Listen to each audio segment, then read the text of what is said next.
Okay, class, settle down. We're going to play fill in the blanks. Number 1, patriarchy is a coping mechanism for male inferiority. Number 2, pleasure isn't in the fulfillment, but in the pursuit. Number 3, rest in peace to the chicks that's dying to be me. And number 4, the moment you stop proving yourself, people start revealing themselves. If you got full marks, which no one did, then you are at the top of the class. Now, all of these sayings, minus maybe the third one, point to a giant loophole in the patriarchy that we can exploit, especially when we understand this really important cheat code in human behavior, which I'm going to discuss. Because triggering people's need to prove themselves is like pressing a magic button in the human psyche. It's also like taking a sledgehammer to the patriarchy while also clearing the way for the matriarchy, because it appeals to humans' natural tendency to be matriarchal. Like, let's be real, patriarchy is a social experiment and it's a failed one at that. So it's time to go back to where we came from, which is matriarchy.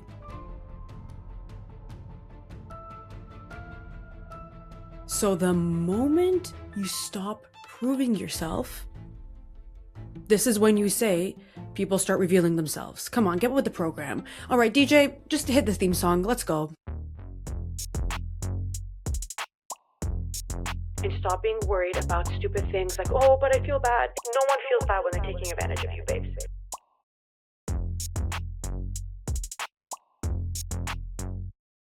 Hello and welcome to all the new and returning bad bitches. I am your host, Nikki. I am the baddest bitch in the building, not to be confused with. This is where you fill in the blanks and say, you, who's also the baddest bitch in the building. Listen, when I do a live show and I introduce myself, I'm going to turn the mic to the audience and I expect you baddies to say, not to be confused with you, who's also the baddest bitch in the building. And this show is the show of choice for the baddies who are unlearning the way patriarchy has groomed us to be good, modest, humble, non-threatening, nice girls. And we're doing this through my girly laws of power, which is inspired by the 48 laws of power, although they are not one for one. These are my original laws. Like when I say law 33, trigger people's need to prove themselves, that came out of my brain, not Robert Greene, the writer of the 48 laws of power. So put some respect on my goddamn name. Okay. And I'm also the author of How to Hack the Patriarchy, which is the first 20 girly laws of power in book format. I just rebranded them as Patriarchy Hacks so Robert Greene doesn't sue me. And it's a really good book. It's currently right now on Amazon's feminist theory bestseller list. But don't take my word for it. Take the word of @Delirium, who said, good job on becoming unemployable. Or in the words of, what the hell is his name? @5XYo, bro, men built your world. You were simply allowed to live in it because you were taught. Choked on my words because I'm so stupid. Bro, men built your world. You're simply allowed to live in it because you were thought of as an asset. So yeah, these are the testimonials from the angry incels who message and comment every single day telling me how amazing my book is. So go check it out. All right, so let's talk about a quote from another man, Pierre-Augustin Caron de Beaumarchais, an 18th century French playwright. He said, "Oh, at least I have what I wanted. Am I happy? Not really. Okay, well, for serious. At least I have what I wanted. Am I happy? Not really. But what's missing? My soul no longer has that piquant activity conferred by desire. Oh, we shouldn't delude ourselves. Pleasure isn't in the fulfillment, fill in the blanks, but in the pursuit." That's where I got this line from. So how does this relate to what we're talking about today? Well, if you have a relationship that feels really draining, that makes you feel like you're not being heard, believed, seen, it's probably because you're trying to prove yourself. And when you're trying to prove yourself, you're asking for people to understand you, which means you're asking for permission to feel worthy. I'm only worthy of this relationship if the other person wants me. I'm only worthy of this deal if the other person gives it to me. You're only worthy if the other person indulges you. And this is when other things start to happen, like you lower your standards, you lower your price in a negotiation, you compromise your boundaries, you say yes when you mean no, and you put your dignity aside because you're chasing validation and permission. And that's the problematic part of this all. When you're trying to prove yourself, you're asking for permission to exist. Like what I talked about in Girly Law of Power number 32. Stop trying to be understood by everyone. Because when you're trying to prove yourself to people, you're relying on the hope that people understand you. And like I said in that law, most people either don't want to understand you or can't understand you because they're too self-absorbed in their own worlds. Instead, what they usually want to do is to create a version of you in their head that either makes them feel better or worse about themselves. So when you try to prove yourself to people, you're leaving your fate in the hands of something that's extremely fickle, which is other people's dispositions, moods, beliefs, insecurities, but the list goes on. You're putting your control in the hands of something that will not pay you any dividends. It's only going to bleed you dry. On top of that, trying to prove yourself also makes you look weak and disposable, especially in environments with power dynamics, like at work or in a negotiation or in dating.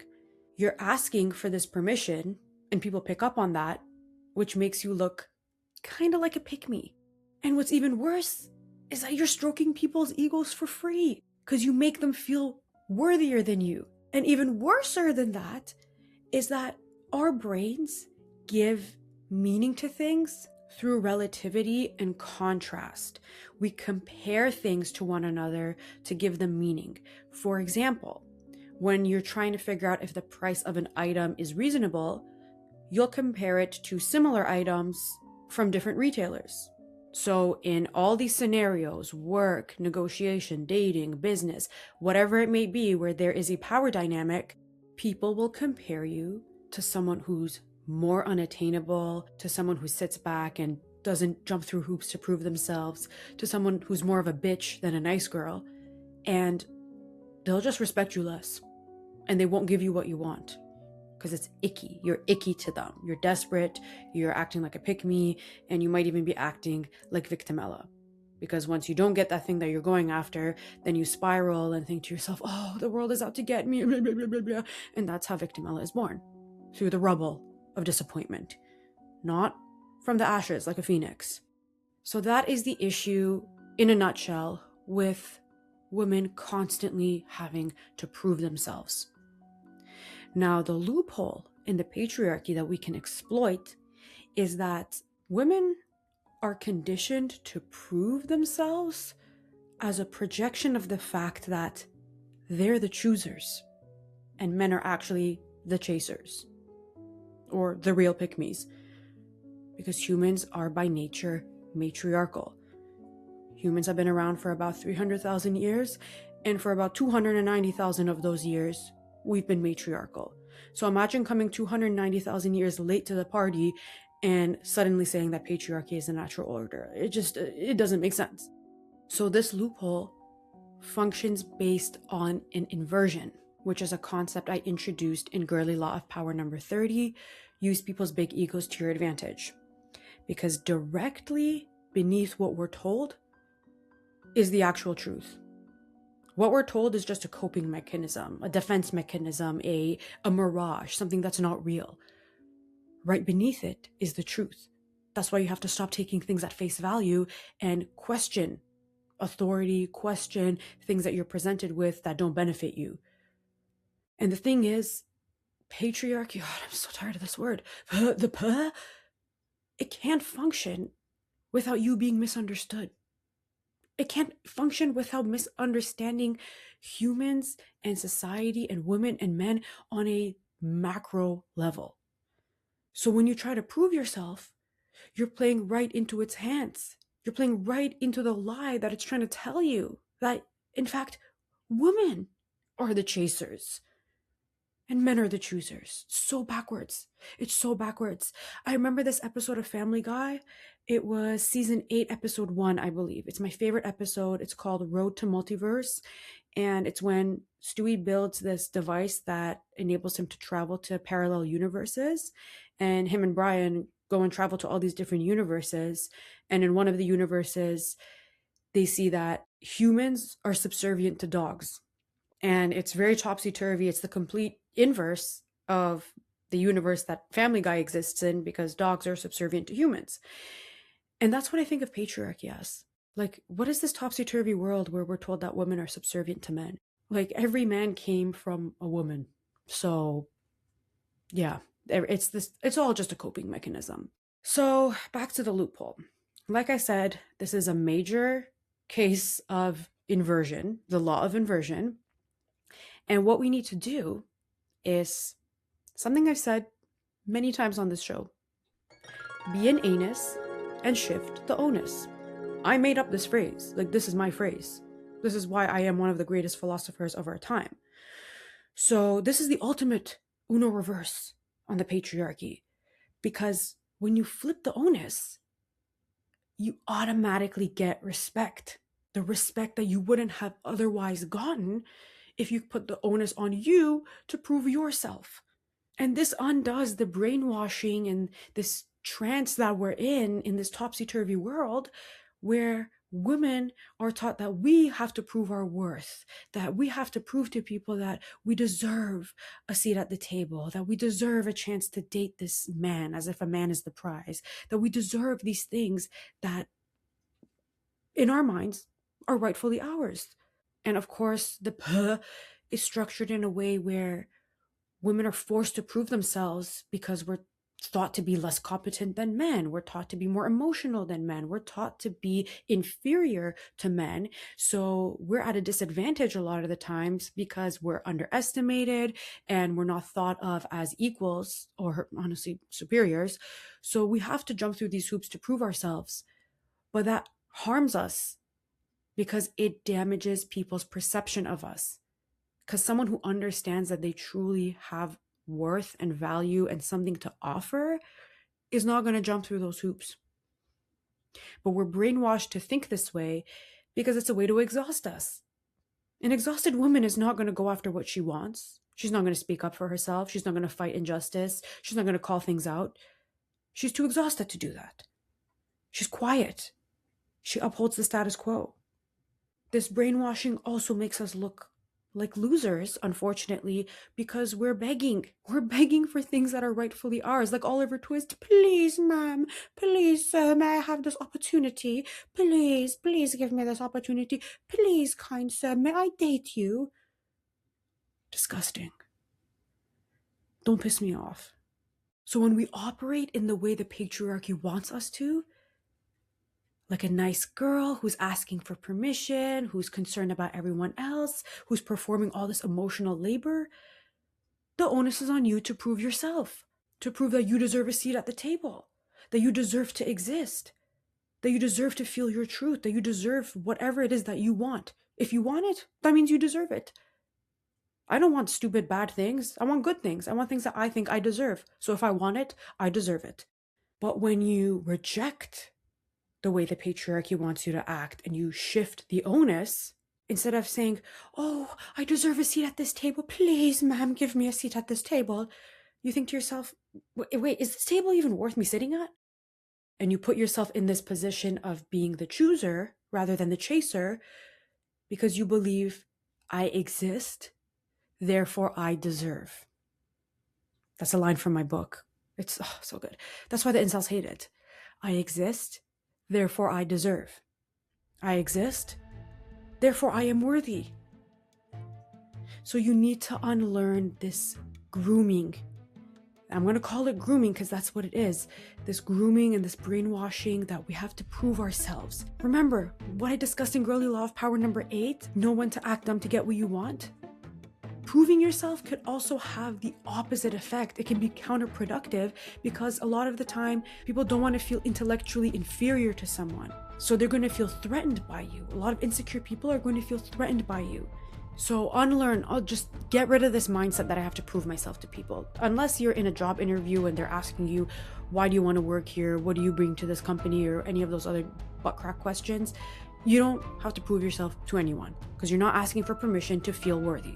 This law is not about making people prove their worth to you because everyone has inherent worth. It's about letting them prove they're worthy of you buying into what they're offering. Is this person worthy of being your partner? Is this person worthy of becoming your client? And this works on a very fundamental psychological need that's complementary to this patriarchy loophole. It's literally like a magic button that you press in the human psyche. It's a cheat code, which I'm going to discuss soon.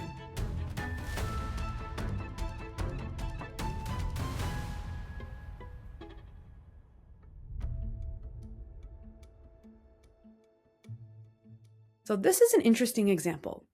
In the 1950s, General Mills launched a line of cake mixes under their brand Betty Crocker.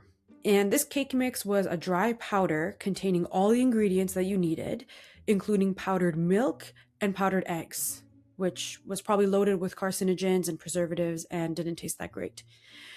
All you needed to do as the baker was to add water, mix it all together, and you know you got the best of both worlds. Sorry, I just watched the Hannah Montana special on Disney+. Sorely disappointed. Anyway, mix it all together, know that it's the best of both worlds, and then put it in the oven. And the people at General Mills were like, wow, this is a great idea. This is going to save the housewife so much time. They're going to love it so they can quickly bake and then go back to cooking, cleaning, and living a life free of any orgasms. But guess what happened after this cake mix hit the shelves? Okay, well, some sources say it was a bust, no pun intended, and some sources say that it did well initially, but then it plateaued. So let's just say it didn't perform the way General Mills wanted it to.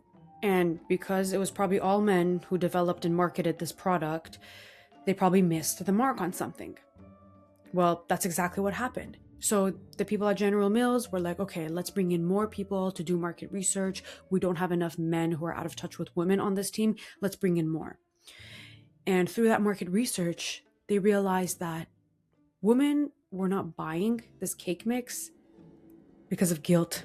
They felt like it was too easy to bake this cake and that the final product wasn't theirs.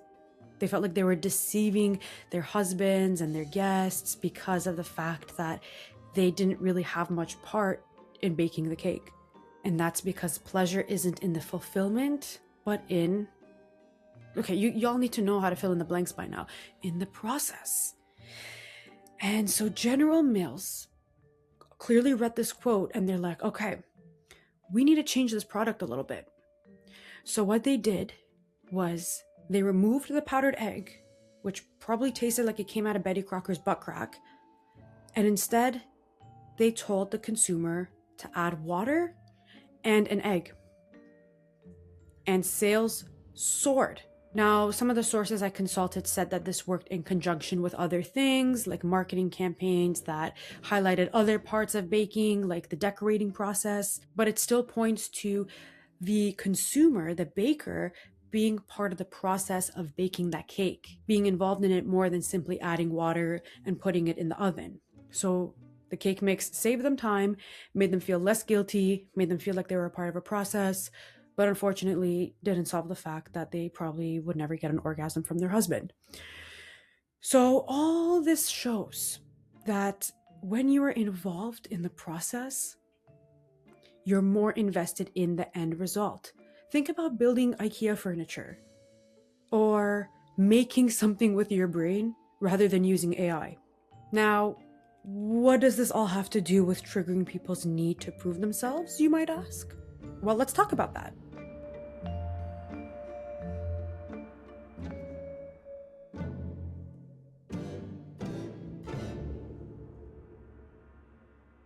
Everyone has a deep need for approval and validation.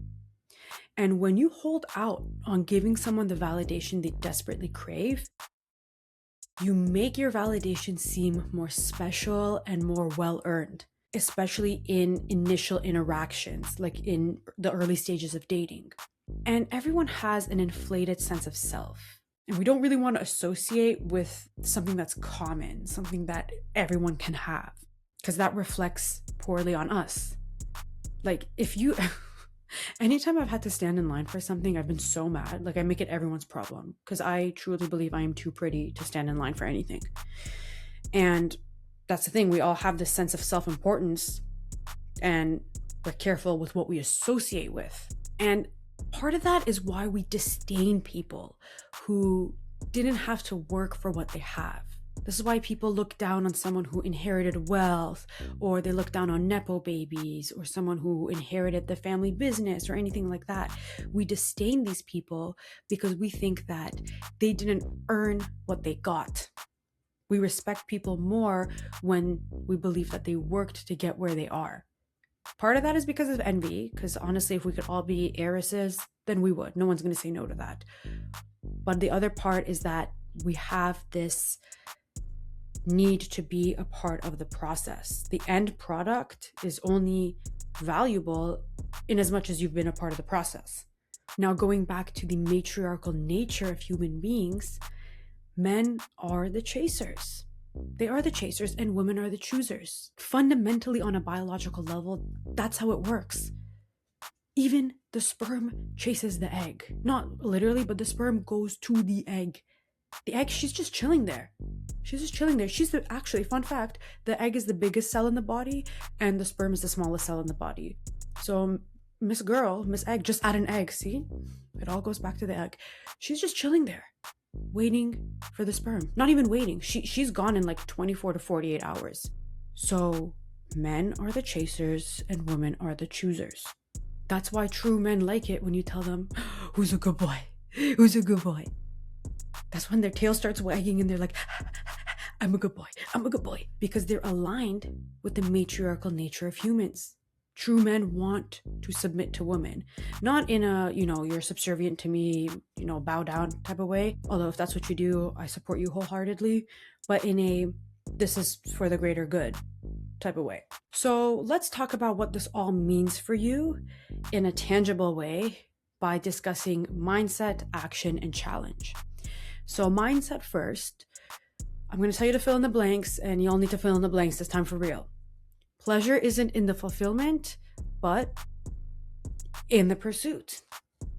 Just like the process of baking the cake with the egg. And this is especially true in dating. You all need to put these dudes to work. I'm serious. You need to get in the mindset of thinking, I am worthy of being pursued. I have something to offer. Not that you're bringing something to the table and contributing financially or anything like that, but your being, your existence, your individuality, the color that you have in this gray world, those are the unique things that you have to offer. If you feel a bit delulu initially, that's okay. It's going to be uncomfortable, especially if you've been in the complete opposite mindset for most of your life. But remember that you need to update the software that's running your personal beliefs. To quote Chase Hughes, as I've done multiple times in the last few episodes, your set of beliefs is outdated software. It's shaped by things that happened in the past, things that probably aren't true anymore or never were true. Maybe your insecurities are shaped by you being bullied as a child, by some mean girl who was trying to compensate for her own insecurities. Whatever it may be, your self-belief is probably largely determined by this outdated software. And our nervous system prevents us from updating that outdated software. Because as soon as we do something that's a little bit different, that might challenge our current self-concept, we start to feel anxiety. We start to think, okay, this is too much. I'm uncomfortable. I'm not going to do this. And that's our body and our nervous system dragging us back to that old version of ourselves. That's our doubt demon, like I discussed in my episode on how to stop over-explaining. Our doubt demon exists to keep that outdated software functioning. So you need a reset on a mindset level and on a physical level to truly embody this belief that I am worthy. I have something unique to offer that no one else does. The color, the shade of the color that I am is unique to me. No one else is that color. So that's the mindset part of it. The action part of it is to identify the egg. And you do this by identifying one of three S's, which I'm going to discuss in a second. To identify the egg, though, you have to go beneath the surface, like I mentioned, and see what that person is hiding or lacking. Remember that what you see is a defense mechanism. It's not the truth. So find out what it is that that person lacks or is hiding. This is literally how marketing works. This is when, a company says to you, this is what you're lacking, and this is how you fix it by buying our product. A person who's completely satisfied isn't going to want anything. So find what it is that makes them tick. So the three S's are this, and keep in mind you can use one of these or multiple of these depending on your target. The first one is scarcity. This is when you represent something rare, maybe even something exotic, something different, something new.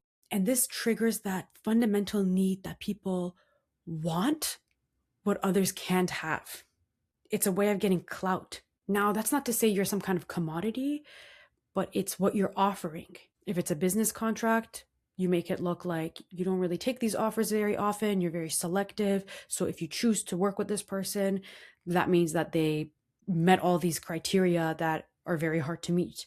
It strokes their ego in a way, knowing that if they get to the end of it and they're chosen, they did something right. So it's as much about them as it is about you. And this also works in conjunction with making it look like you're in demand. A lot of people want to work with you. A lot of people want to date you. Whatever it is, people want what's in demand. For example, I live in Toronto, and I like to think of the city as the line standing capital of the world. If you go downtown, you are going to see an establishment where people are lining up outside for something completely overpriced and overhyped. I've seen people stand outside in the cold, in the rain, and all sorts of horrendous weather for the dumbest things, like a overpriced donut shop. People will stand in line just because other people are standing in line. And that's because most people want what's in demand. Honestly, it's sheep mentality. So use it to your advantage. So when you're using the scarcity egg, continually make that person ask themselves, what makes me, like the target, what makes me different that Nikki is going to want to work with me? Nikki is going to want to hire me. What makes me different? The next S is seduction. In the non-sexual sense, you pervert. Seduction in this case involves creating tension. For example, through silence, like Girly Law number 16, through absence, Girly Law 26, through giving mixed signals, or through unpredictability.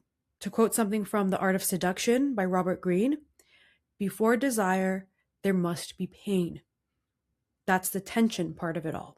So if you want to create tension through silence or through absence, this requires you withdrawing at opportune moments. Listen to Law 16 or Law 26 if you want to get into more detail about that. What I want to talk about here is mixed signals and unpredictability, because I don't want to repeat what I said in those laws. When you're predictable, you are boring. Not to be confused with being unstable. You don't want to look like you are mentally unstable and don't have a grasp over your own behavior and actions.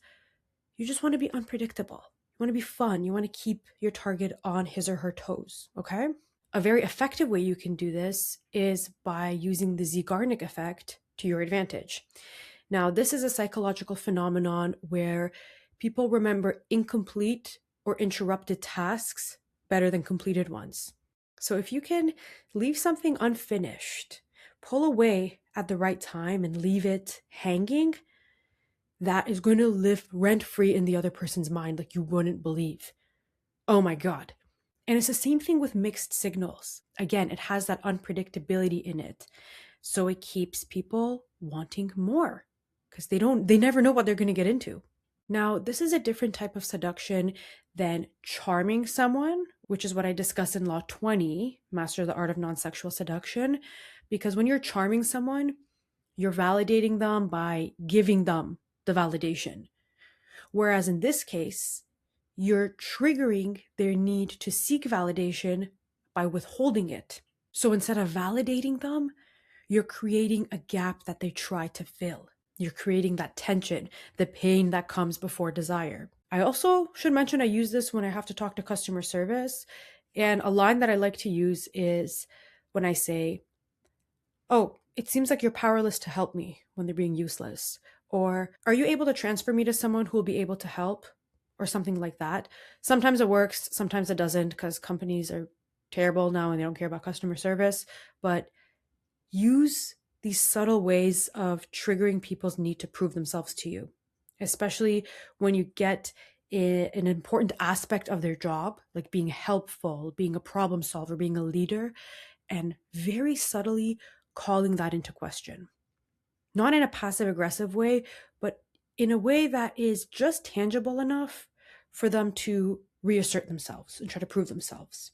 And this draws on the fact that people are more drawn towards the negative.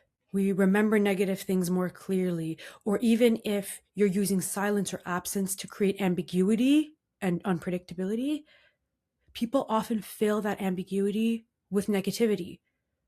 "Oh, she didn't answer my text today. Oh my God, maybe I said something. Maybe she's mad at me." They start to fill that silence, that gap, with negativity. So use these elements of psychology to your advantage. Again, you might be thinking, "Oh, is this manipulative?" Babes, go look out your window. We live in a patriarchal world.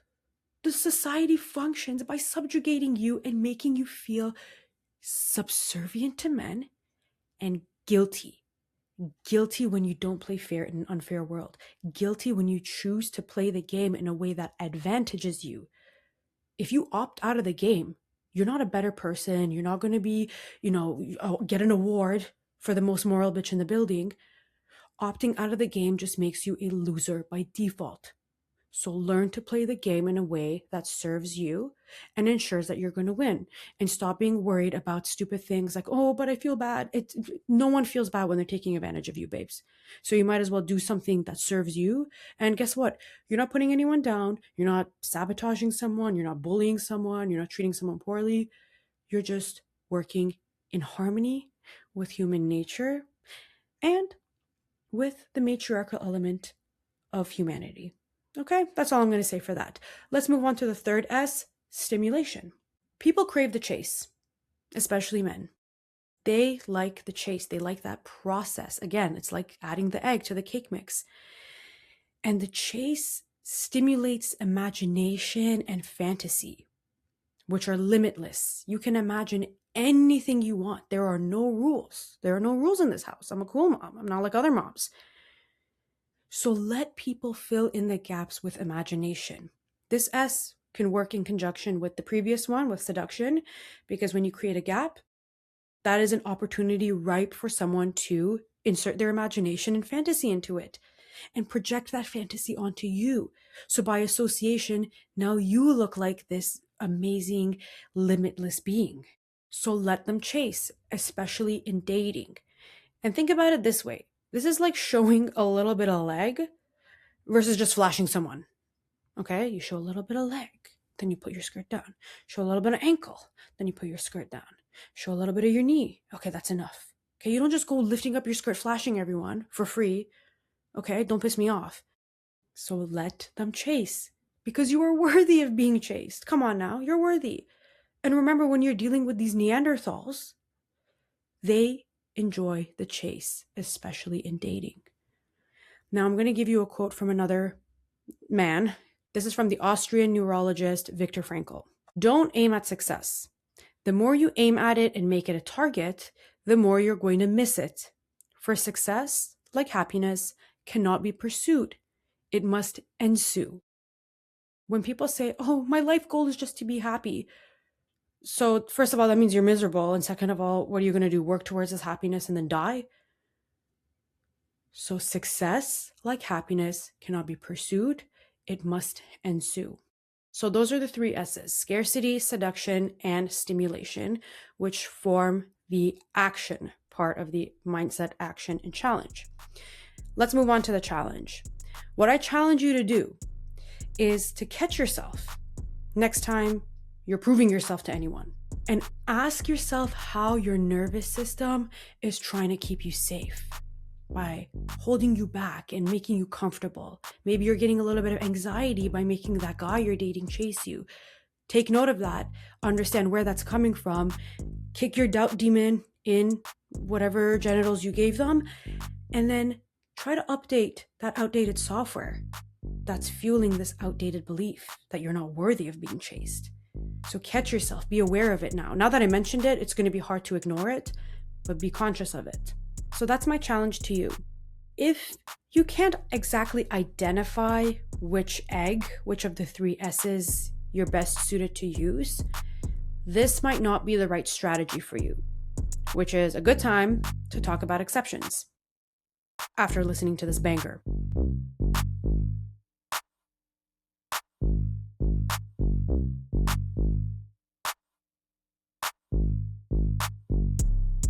So you need to understand your target.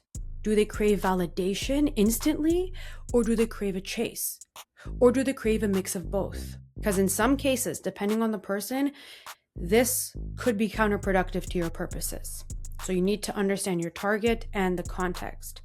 And again, this is not about making people prove to you that they deserve basic respect and that they are worthy. It's simply making them prove to you that what they're trying to get you to buy into is worthy of you. Do I want a seat at this table? Do I want to date this person? Do I want this job? Do I want this contract? Do I want this client? So be an anus and shift the onus. So baddies, I'm going to end on that note. Thank you all so much for tuning in. If you enjoyed this podcast, make sure to give it a like, subscribe, follow, 5-star rating, whatever you want to do. The world is your oyster.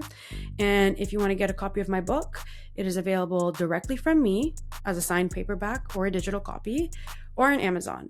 Everything will be in the show notes, and I will see y'all in the next episode. In the meantime, don't forget that you are the baddest bitch in any building that you step foot in. Until next time, stay bad. Love you. Bye. Shout out to all the bad bitches supporting on Patreon: Kate, Danny, Lindsay, Emberly, Brittany, Shara, Melissa. I don't know why I thought I could do this in one breath. Adriana, Mina, Gemma, Katya, May, Naomi, Nilufar, Adelaide, Nadia, Faith, Amy, Melinda, Sophia M, Sophia K, Jada, Amara, and Kat. Thank you all so much for your support.